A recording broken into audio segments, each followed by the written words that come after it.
Hello and welcome to the final podcast of 2012 for Blah De Blah. I'm Tom Feeney. I'm Dale Harris. And I'm Jack Elliott. Welcome to Blah De Blah. Dale getting a little overexcited there. Well, in this episode of Blah De Blah, we will be looking back at 2012. We're almost marking our 1 year anniversary as this brilliant podcast, if I may say so myself. Well, alright, I'm getting a few mixed looks there, but, you know, Jack's agreeing. This podcast reaches the 1 year anniversary, and, well, we do it normally at the end, but this time we'll do it right at the beginning. What has been your highlight of the year, Dale? Well, I thought instead of just the heart of the year, we could do the many events of the year. Maybe not personal, I suppose just cover all the events. Yeah, well, I think that's a good idea. That's what I was going to bring up isn't a personal highlight, but I thought it'd be worth mentioning. It was the Queen's Diamond Jubilee this year, and there was many celebrations, not just throughout this country, but throughout the whole Commonwealth, really. So I just want to know your thoughts on all the events and the year that the rules have had. Well, I think from a personal opinion, I do feel that it did drag on a bit, which, you know, it started in February, didn't it? Yeah. Which, you know, when you think that basically it lasted, 4 or 5 months?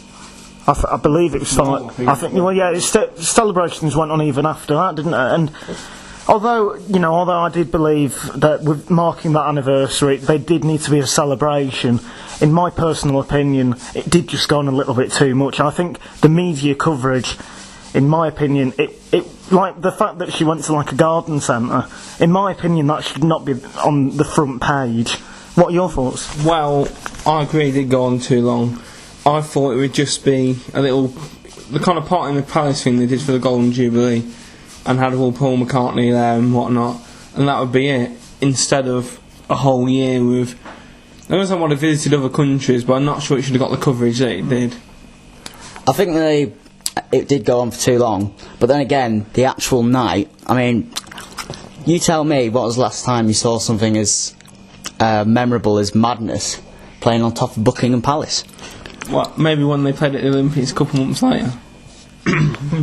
True, and I believe you're going to... Tom, you're going to talk about the Olympics? Yeah, well, yes, I am. Well, I was going to talk a little bit more about the Diamond Jubilee, but I won't. That in the point. The London 2012 Olympics happened, and, well, what a fantastic occasion it was. Now, this is first question I want to ask is, which did you enjoy most? The London 2012 Olympics or the London 2012 Paralympics? I think the Olympics, just because the way it's structured, the traditional side of it, the more recognisable athletes, and I think there's not a real national pride which I haven't seen in decades, and I thought it was fantastic from start to finish. I enjoyed the Olympics more than the Paralympics, but in a way I think the Paralympics were more important than the Olympics from a kind of legacy point of view. But the Olympics, the races are closer, the athletes are more recognisable, you've got more role models for the Olympics, and I just thought it was an amazing event. But have you, like, with lots of David Weir and Sarah Story, that you could say there's obviously Oscar Pistorius as well, and Ellie Simmons. Exactly. So there are plenty of role models for kids to look up to. Well, I personally think the 2012 Paralympics was more successful than the 2012 Olympics. For one reason only, is the media spotlight was well and truly on the Paralympics. I think in a lot of other Paralympics, it has just felt like that after effect of the actual Olympics, and that's been like a little bit at the end. But this one, in my opinion, I like watching the Paralympics football. I really enjoyed that, and I think that there were a few names who in the media now are star profile names. Well, I think you got to give a lot of credit to Channel 4, because BBC have had it for a lot of years, and it's just been an after party thing. Whereas this Channel 4 gave it a massive build-up, massive coverage. They focused on the athletes themselves, and they treated it like it should be, as like a main event. Well, I thought when it went to Channel 4, I thought that was brilliant, because the BBC could focus on the Olympics and Channel 4 could focus on the Paralympics, and you could just tell that Channel 4, they really regarded the Paralympics in a very high spotlight, because they knew that I think they might get the next one in Rio as well, just after how well it went. For this one, Jack, what are your thoughts on that? On regards to Paralympics coverage, it was far superior to anything there's ever been before. Over 400 hours on the Channel 4. The fact that all the stadiums were full, there were only 868 tickets which weren't sold for the Paralympics. That's never happened before. And I think it'll go on to be a much bigger event. I don't know when it'll be as big as the Olympics. Maybe when America starts showing the Paralympics live. But back to the Olympics, if you could pick one moment highlight country-wise and one moment overall, what highlight would be? Well, in terms of Ireland, because I do follow the Irish Olympics, Katie Taylor, in my opinion, and I know it wasn't the biggest gold medal out there, of course it wasn't, but this was somebody who for 4 years beforehand was the favourite, and for somebody to take the pressure that was on her shoulders, because realistically she was one of the few athletes for Ireland who had any chance of winning a gold medal. And to do it like she did, she won every fight with dominant ease. It really was the case. She won, all of her fights quite comfortably, nothing controversial. So in terms of, the Irish perspective, I thought that was, absolutely fantastic. I think Jess Ennis deserves a lot of credit as well, though, for the way that she came back after her injury a few years ago. Jack? For me, the highlight's got to be Mo Farah. That gold medal. I thought he'd get one gold medal, but I didn't think he'd get two. Are you talking about the second medal, or are you talking about them both? I'm talking about them both. Right. Really.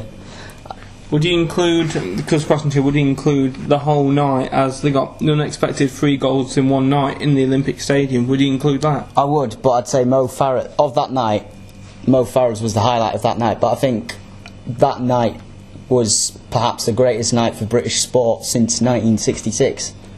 I mean, you can't really argue with that, can you? Well, you could argue the Rugby World Cup 2003. Well, And the Ashes 2005. But Dal, questions? Oh, well, it's Jack's overall Olympic highlight. Oh, right, Jack. overall Olympic highlight. Not including Britain, this is. Not including Britain. That would have to be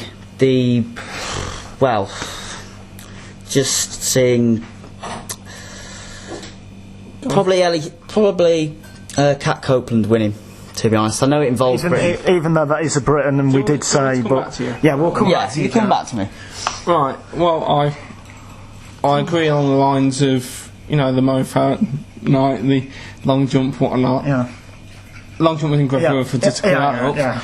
But I also think the day where I think it's either the day or the day after where Britain had waiting a long time for the medals, and one of my standout memories is watching on the TV where they had the canoe slalom, the double canoe slalom, where they got gold and silver and beat the Serbians, who were the massive favourites, and the crowds down there absolutely fantastic, and it seemed such a good atmosphere. So that'd probably be one of the British ones.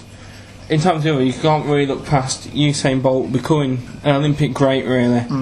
Getting 100 metre to 100 and the relay and defending him. That was fantastic as well. Just a quick point from me, because I know I mentioned the Olympics, but one of my Paralympic moments was, I don't know the athlete's name, but this summed up just how great the Paralympics was, in my opinion. Was an athlete was doing the 10,000 metre run, and 50 metres in he really hurt his foot, and he was 6 minutes behind everyone else in absolute agony. You could tell every member of the crowd stood up and cheered him on. I just thought that was fantastic. I thought that summed up just the spirit that the Olympics and Paralympics brought to the British people of the summer of 2012. Well, there are so many Paralympic stories. You had, I think it was the Italian former racing driver who came back from Korea. How he was alive watching it, I don't know.